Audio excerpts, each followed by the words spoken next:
अस्सलाम वालेकुम guys. Guys, आज का हमारा टॉपिक है गैसियस एक्सचेंज इन प्लांट्स।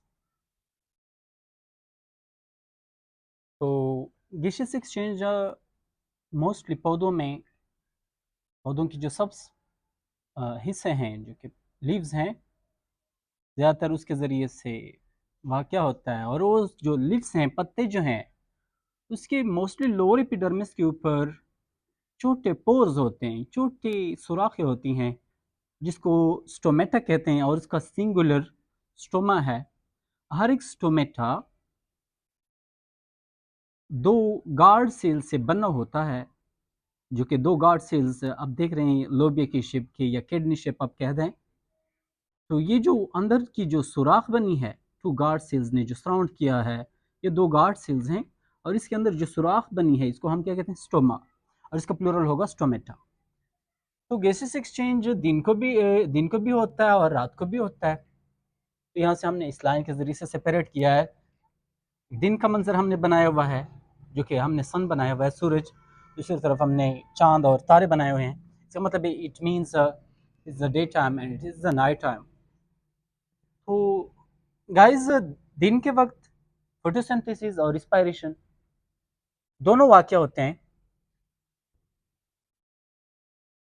और रिस्पायरेशन जो है, ये तो 24 आवर्स ये तो वाक़या होती है, दिन और रात, क्योंकि इसके लिए कोई लाइट की ज़रूरत नहीं होती। फोटोसिंथेसिस के लिए लाइट नेसेसरी होता है। तो इसका मतलब है कि दिन को वाक़या होता है और रात को एब्सेंट है। रात को जस्ट रिस्पायरेशन वाक़या होता है।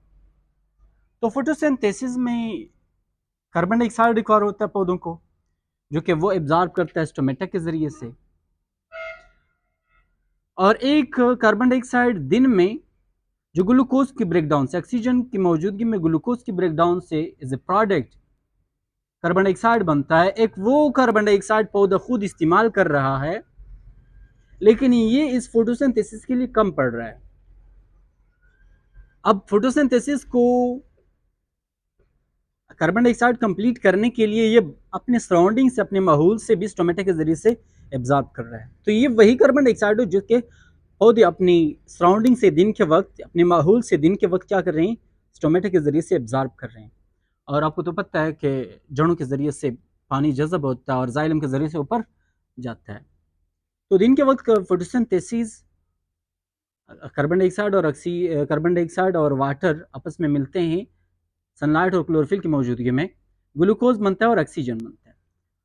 तो गाइस, ये ऑक्सीजन इतना ज़्यादा है कि दिन में जो रिस्पायरेशन, ग्लूकोज की ब्रेकडाउन हो रही है, उसके लिए भी फुलफिल है, मुकम्मल है, पूरा है। और ये बाहर की तरफ भी क्या कर रहा है? स्टोमेटा के जरिए से ये रिलीज कर रहा है। तो हम शॉर्टकट ये कह सकते हैं कि दिन में कार्बन डाइऑक्साइड एब्जॉर्ब होता है और ऑक्सीजन रिलीज होता है। ठीक है। तो रात में क्या होता है? रात में लाइट नहीं होती। और ये जो सितारों की या चांद की जो लाइट है, ये काफ़ी नहीं है फोटोसिंथेसिस को चलाने के लिए। तो रिस्पायरेशन 24 घंटे होता है, दिन रात होता है। तो रिस्पायरेशन वाकया होता है, फोटोसिंथेसिस नहीं। तो इस रिस्पायरेशन के लिए तो दिन के वक्त जो रिस्पायरेशन होता है, तो उसमें ग्लूकोज की ब्रेकडाउन के लिए ऑक्सीजन फोटोसिंथेसिस प्रोवाइड कर रहा था। अब चूंकि फोटोसिंथेसिस नहीं हो पा रहा, रात है, लाइट नहीं है, तो अब ये इस पौधे को रिस्पायरेशन के लिए, यानी ग्लूकोज की ब्रेकडाउन के लिए क्या चाहिए? ऑक्सीजन चाहिए, जो कि ये अपने सराउंडिंग से लेता है स्टोमेटा के जरिए से, वही जो हमने गार्ड सेल्स के अंदर जो पोर पोर बनाया था। तो दूसरी बात यह है कि इस रिस्पायरेशन में जो कार्बन डाइऑक्साइड बन रहा है रात को, दिन के वक्त वो तो पौधा खुद इस्तेमाल कर रहा था फोटोसिंथेसिस में। अब चूंकि फोटोसिंथेसिस नहीं है, तो पौधा इसको खुद इस्तेमाल करने के बजाय ये क्या करेगा? इसको स्टोमेटा के जरिए से बाहर निकालेगा। तो रात के वक्त गैसियस एक्सचेंज में इन शॉर्ट हम ये कह सकते हैं कि कार्बन डाइऑक्साइड CO2 जो है वो क्या हो रहा है? वो रिलीज हो रहा है और ऑक्सीजन एब्जॉर्ब हो रहा है। आप देख सकते हैं कि कार्बन डाइऑक्साइड क्या हुआ है? रिलीज हुआ है, और ऑक्सीजन टुवर्ड द लीफ है। तो आज के हमारे पास ये टॉपिक है। तो इंशाल्लाह नेक्स्ट टॉपिक में हम एक खूबसूरत नेक्स्ट लेक्चर में हम खूबसूरत टॉपिक के साथ आएंगे।